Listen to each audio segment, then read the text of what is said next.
वरी बि असांजा भाइर आहिनि। को इहो मरी, चांडियो, ज़रदारी, बंगवार, लंजार, ही सभिनि अलाह ताला असांखे हिकिड़ी क़ौमुनि में पैदा कयो, पर आहियूं सभु हिक ॿिए जा हक़ी भाइर थी हलंदासीं।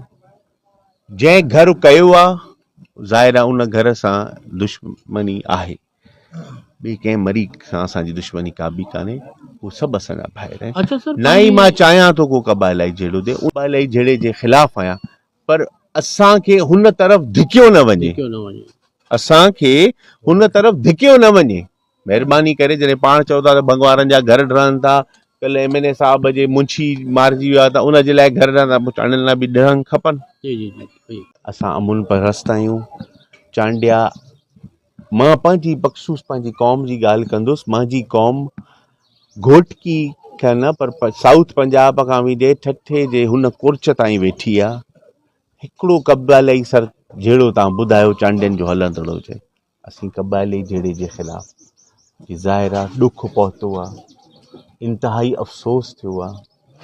बेगुनाह हिकिड़े मुड़ुस खे वञी एतिरियूं गोलियूं हणी मारणु नाजाइज़ी थी आहे। असां आला अमलदारनि खे, SSP साहब सां मुंहिंजी अॻुण ॻाल्हि थी आहे, मुंहिंजो महिरबानी कयो, तव्हां लॉ एंड ऑर्डर खे ॾिसो, तव्हां उन्हनि खे अरेस्ट कयो। तव्हां चांडियनि खे इहो मौक़ो ई न ॾियो त हू वञी कंहिंसां विढ़नि न। जंहिंखे आहिनि उन्हनि खे अरेस्ट कंदा त छो हे कंहिंसां विढ़ंदा, केरु कंहिंसां न विढ़ंदो।